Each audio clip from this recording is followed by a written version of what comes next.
Today is Sunday, February 3rd, 2019, and this is Journal 3.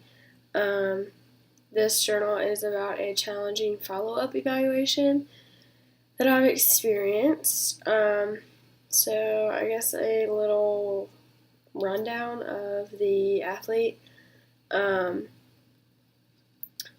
She plays basketball. She didn't really have any history of ankle injuries. She doesn't normally get her ankle taped. She doesn't wear ankle braces. She's usually an athlete that doesn't have any issues. In practice one week, she went up for a layup and came down and I guess was caught off balance and rolled her ankle. It was an inversion ankle sprain. She swelled quite a bit. So we had been doing rehabs with her and other things like later on down after the injury. And then in practice one day, she was complaining about it and all this other things, but couldn't remember tweaking it or falling again or getting stepped on or anything like that. So for a little bit more stability, we gave her an ankle tape, but we used moleskin for stirrups to give her a little bit of more stability, so she felt like she could jump and cut and all that. So that worked, and then after that practice, she had a little bit of swelling, but it wasn't like anything huge. No bruising, nothing like that. She wasn't really tender anywhere. She was still able to walk. She didn't complain of pain. She just said that it felt like the tape was getting really, really tight. And so we were like, okay, this is probably, you probably did do something. We'll just watch it. We'll continue to do rehab. We're going to do some balance and strengthening on the foam pad, some other stuff to try to get the swelling moved down and strength back up. So we were all good for a while, I guess for a couple more days, and then in practice she did the same exact thing as she did the first time. So she came back down on it, rolled her ankle again, and started swelling a lot. She had bruising again. So all of a sudden it was just like, back at page 1, here we are. So I guess from the start it was like, okay, this is pretty particular in basketball players, and she's not really used to being hurt, and not hurt. She wasn't like ever taken out of play or anything like that. It was just an inconvenience, I guess. So we did some strengthening, and she did all the rehab for that, and then all of a sudden, here we are. It's reoccurring. So that really made it challenging because it was just kind of like oh, here we are, like, this happened again. Not really something we could have avoided, I don't think, because she had done, when I saw her that day, before she re-rolled her ankle, I came in while she was finishing her rehab, and her rehab went really well. Her balance was good, and she didn't have any complaints. And then we gave her a traditional ankle tape, just for a little bit more stability. And then we got to practice. There's like 20 minutes left in practice, and comes back down on it, same way, inversion and everything. So it was more challenging for her, I think, because she was really frustrated. For me, I saw it happen, and I knew her complaints and everything like that, but she continued to practice. She wanted to finish out the practice and then come in and we look at it, and we looked at it, and it was what it was before. So it was just like, okay, well, we're going to start back where we were. We're going to do some more strengthening, and, you know, maybe look into keeping a more stabilizing ankle tape on her longer, just because there were games coming up. I think there was a game that weekend, maybe on a Saturday. Um, so that was our goal, is to get her back to a place where she was comfortable enough to play. So the last question is, how will that experience impact my future patient interactions?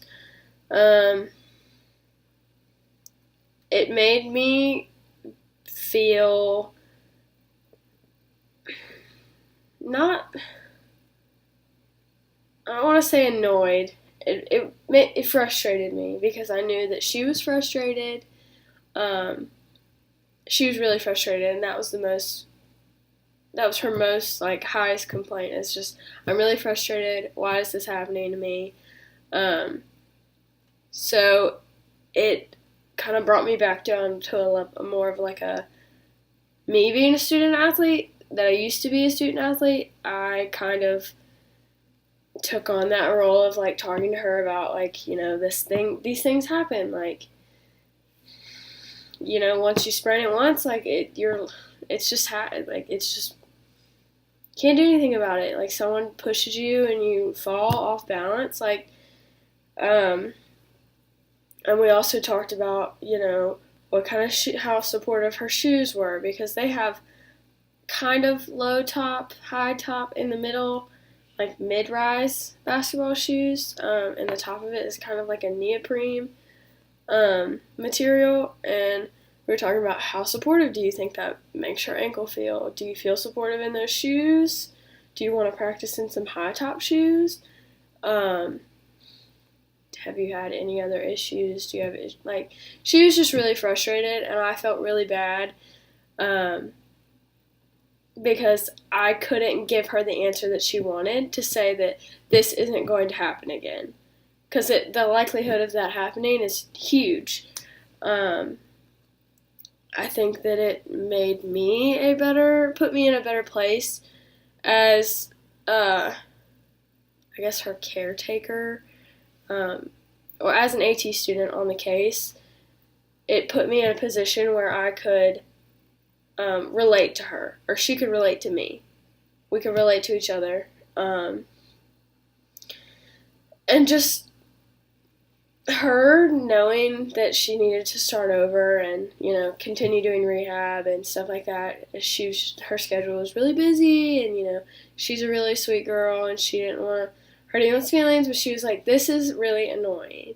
And I wanted to be like, it is annoying, and it's frustrating. And injuries aren't always fair. So I think that her experience, just because it was reoccurring, and in other cases with other athletes, I've had things that are injuries that are like a big injury, and then, like, a couple other ones come in the way, and it's just like holding you back. And I guess in this case, she really helped me, like, think about, what we could change in rehab, and how could we make this not the same thing that she's been doing, and add some different exercises, or switch up some exercises, so it's not repetitive, and it's not frustrating, and it's not putting negative thoughts into her head about being, injured and having to be taped and treated before and after practice, and, before games, and getting ice and things like that. So I think this case really helped me be more personable, I would say. Not really like, this is what happens, like, this is really inconvenient, I'm really sorry, there's nothing I can do about it. More of like a, we can talk about this because I have been in your shoes, and, we can have a new game plan, and, if you're down for it, like, we can do this. Like, we can get back to where you need to be. I felt like more of a motivator than I ever have been in this case, just because I understand and I knew how frustrated she was. And I haven't had to really be that person since being an AT student. I haven't had to be the person that's like, we can do this, it's possible, like, just put all your effort into it. I never had to do that. So I think I definitely added a really big tool into, who I am now and who I will be later on, because of me trying to relate to athletes to help them get better, and also just giving them a little bit, just that little push to want to get better and, trust the process. And it's a trust thing too. Being more relatable is a trust thing, and, kind of trying to be their friend for a second when they're down. I think that is important to a certain degree, just for a comforting part of being in athletic training. But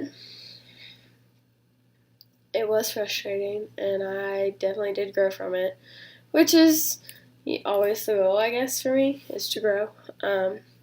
But yeah, this is Journal 3.